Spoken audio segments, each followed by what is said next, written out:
preach in Telugu. అయితే తెలుగు నాకు అర్థమవుతుంది కానీ తెలుగులో వాక్యం చెప్పడం నాకు కష్టమవుతుంది. Maybe in the future God will give me the grace and understanding to do that. ఒకవేళ దేవుడి చిత్తమైతే దేవుడు శక్తిని ఇస్తే భవిష్యత్తులో తెలుగు అనే వాక్యం చెప్తా కావచ్చు. I don't want to come you all this hot weather, but I just want to turn your attention to a scripture portion this afternoon. అయితే మిమ్మల్ని ఈ వేడిలో ఉంచి మిమ్మల్ని బాధ పెట్టడం నాకు ఇష్టం లేదు, కానీ కొంత సమయం కోసం ఒక వాక్య భాగాన్ని మనం చూస్తున్నాం. Matthew chapter 9. మత్తయి సువార్త 9వ అధ్యాయం అండి. మత్తయి సువార్త 9. Please remember to read in Telugu. Matthew chapter 9 verses 35 to 38. Okay, నేను చదువుతున్నానండి. మత్తయి సువార్త 9వ అధ్యాయము 35 నుంచి 35 to 38 చదువుతున్నాను. బైబిల్ యేసు వారి సమాజ మందిరములలో బోధించుచు రాజ్య సువార్త ప్రకటించుచు ప్రతి విధమైన రోగమును ప్రతి విధమైన వ్యాధిని స్వస్థపరచుతూ సమస్త పట్టణముల యందును గ్రామముల యందును సంచారం చేశాను. ఆయన సమూహములను చూచి వారు కాపరి లేని గొర్రెల వలె విసిగి చెదరి ఉన్నారని వారి మీద కనికర పడి కోత విస్తారమే గాని పనివారు కొద్దిగా ఉన్నారు కనుక తన కోతకు పనివారిని పంపుమని కోత యజమానిని వేడుకొనుడని తన శిష్యులతో చెప్పారు. ఈ యొక్క ప్రత్యేకమైనటువంటి ఈ వాక్యం ద్వారా మిమ్మల్ని ప్రోత్సహించాలనుకుంటున్నాను.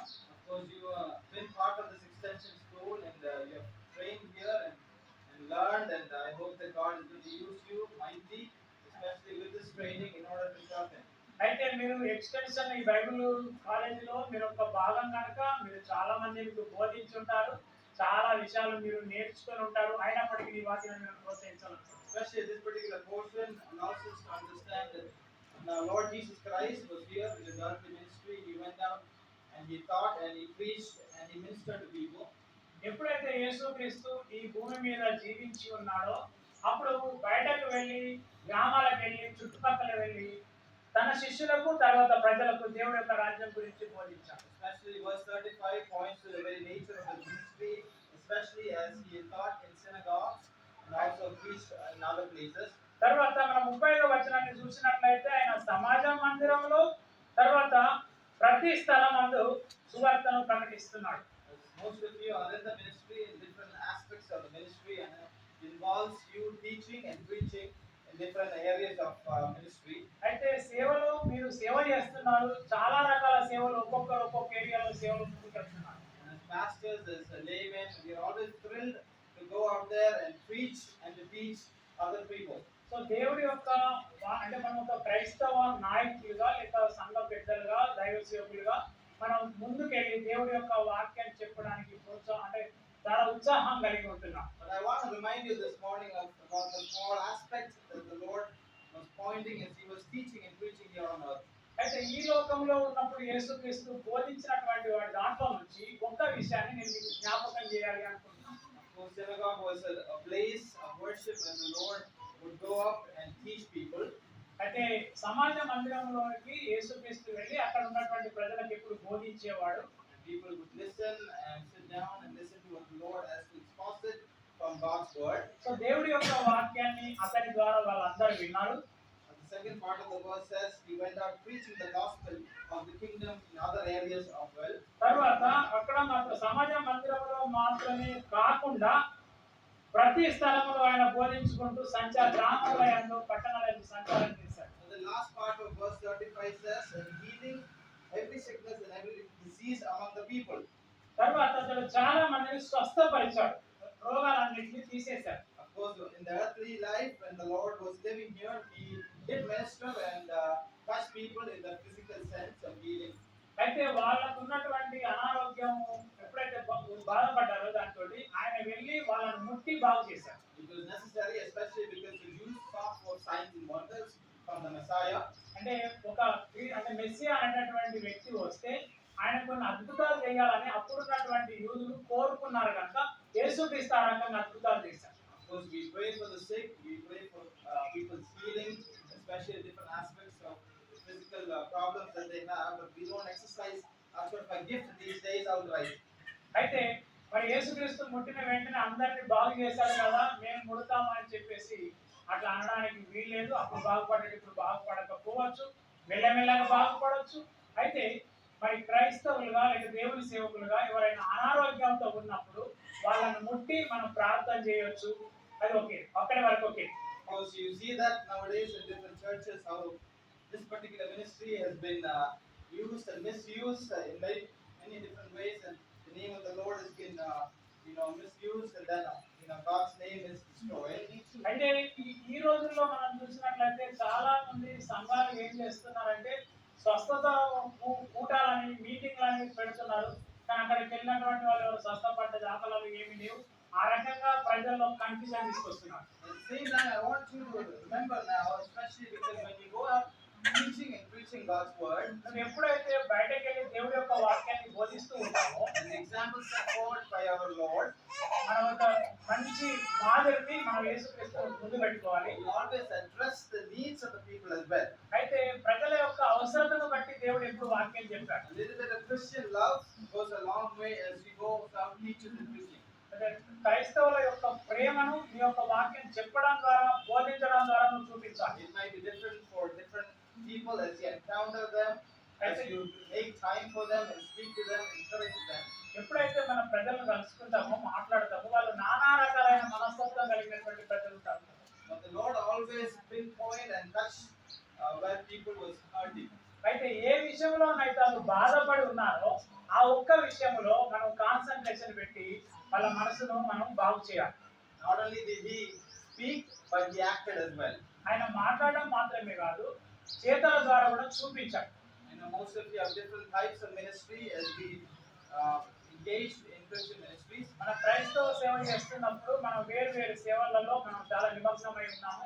It's important as ministers of God that we engage in ourselves to be people who consider and show Christian love in different aspects of life. So మన యొక్క జీవితంలో మన ప్రేమ కోసం చూస్తున్నటువంటి వారి పట్ల మనం ప్రేమను చూపించి వాళ్ళను దేవుడి యొక్క సన్నిధిని వాళ్ళు సంతోషపడేలాగా మనం చేయాలి. We don't want to always keep teaching and preaching and act in a different way. ప్రతిసారి వాక్యం చెప్పడం బోధించడం మాత్రమే కాదు, Your words should align with your actions as well. తర్వాత నీ క్రియల ద్వారా కూడా నీ ప్రేమను వ్యక్తం చేయాలి.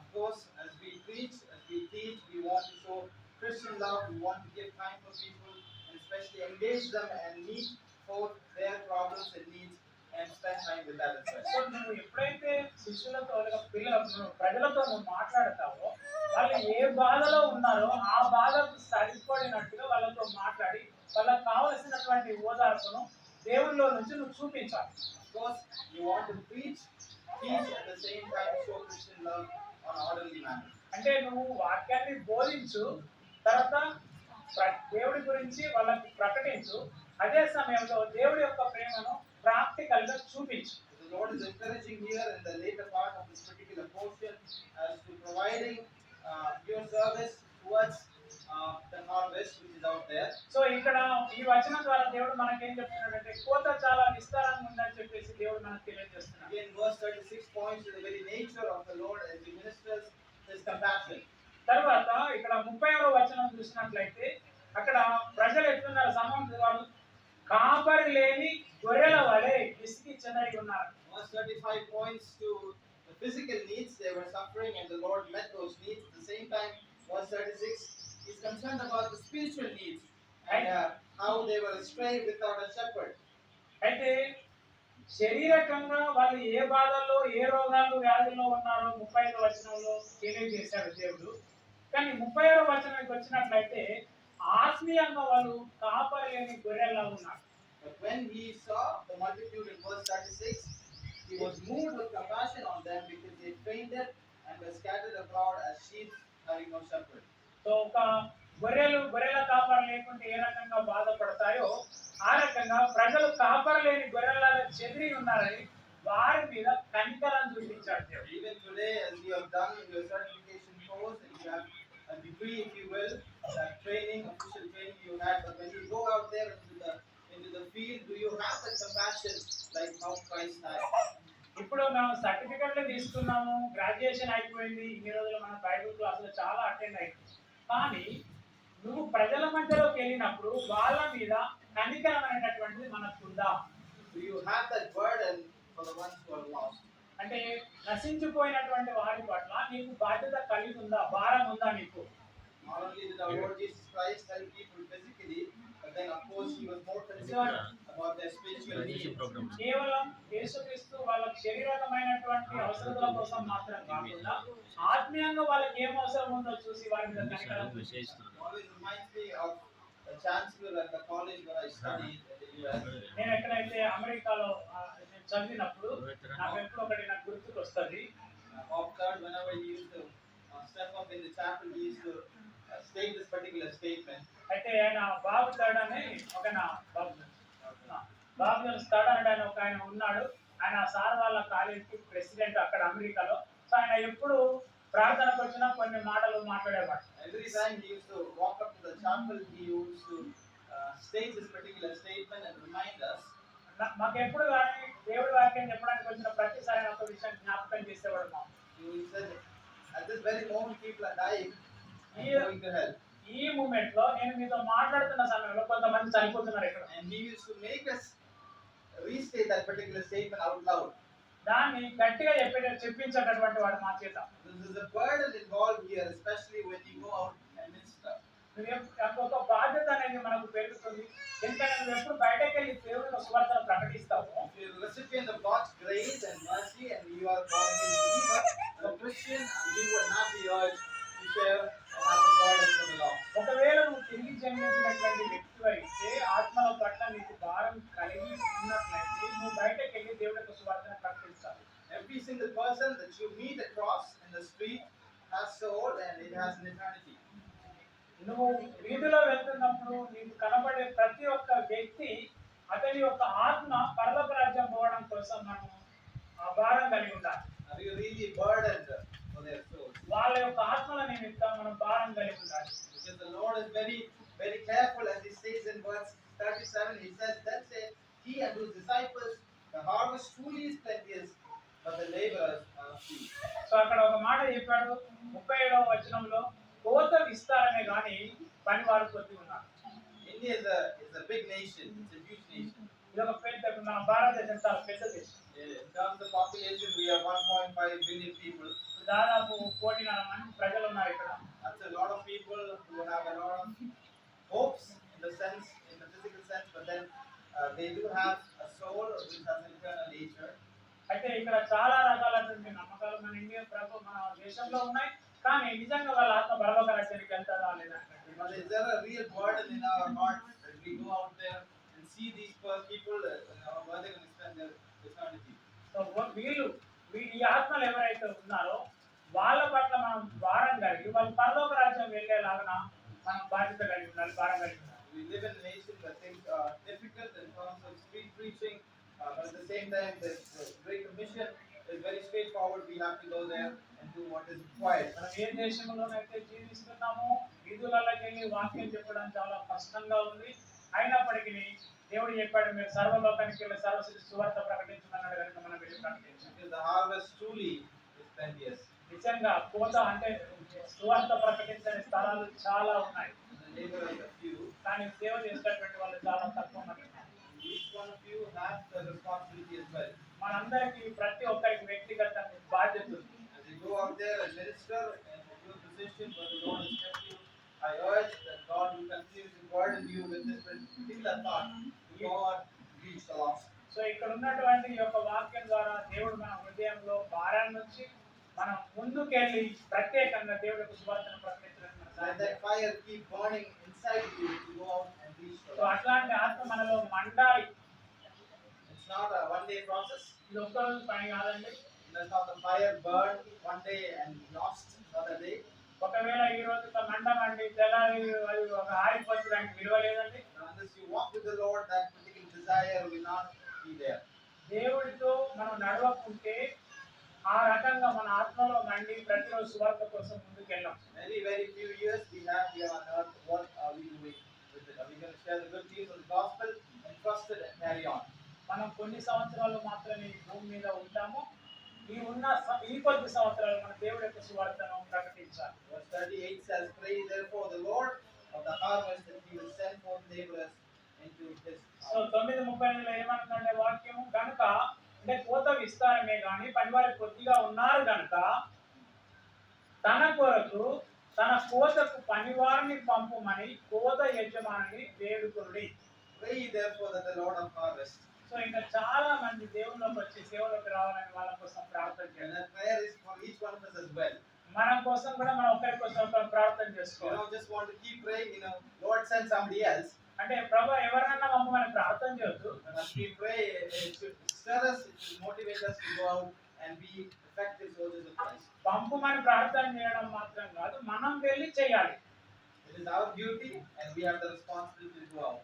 సో ఇది మన యొక్క బాధ్యత. మనం బయటకు వెళ్ళి సువార్తను ప్రకటించాలి. And the education is most of the time up here in the head.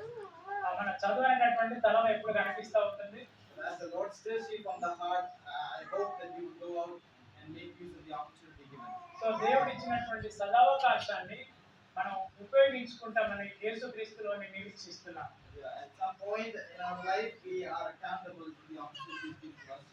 So దేవుడు మనకు అప్పగించినటువంటి పనికి మనం బాధ్యత వహించాలి. Don't miss the opportunity. దేవుడు ఇచ్చిన అవకాశాన్ని మిస్ కాకండి. It's my prayer and desire that you would continue to serve the Lord and be people who are used of Him for His name's sake. So దేవుడి యొక్క నామం నిమిత్తం దేవుడు మిమ్మల్ని ఉపయోగించుకోవాలని నా ప్రార్థన. That this just not be a paper certificate that you give. అంటే ఆ పేపర్ సర్టిఫికేట్ అంత ఇంపార్టెంట్ కాదు, అది కాగితం. It is always Yasmin, and I do regard and I do congratulate you for your hard work. At the same time, doesn't end here, but it starts here. అంటే ఇప్పుడు ఆ paper తీసుకున్నంత మాత్రాన అది చిన్నతనం అని కాదు. ఆ పేపర్ తీసుకున్నారంటే మీరు ఎంతో కష్టపడ్డారు కనుక రెగ్యులర్ క్లాస్కి వచ్చారు కనుక ఆ సర్టిఫికేట్ మీకు వచ్చింది. అదే టైంలో దేవుడు మీకు ఇచ్చినటువంటి బాధ్యతను ఇప్పుడు ప్రారంభించండి. అయిపోయింది సర్టిఫికేట్ అనుకోకండి. దేవుడి యొక్క సువార్తను ప్రకటించండి. The Lord continue to bless you all and use you for His sake. So దేవుడి యొక్క మహిమ నిమిత్తం దేవుడు మీ అందరినీ ఉపయోగించుకోను గాక. Thank you sir.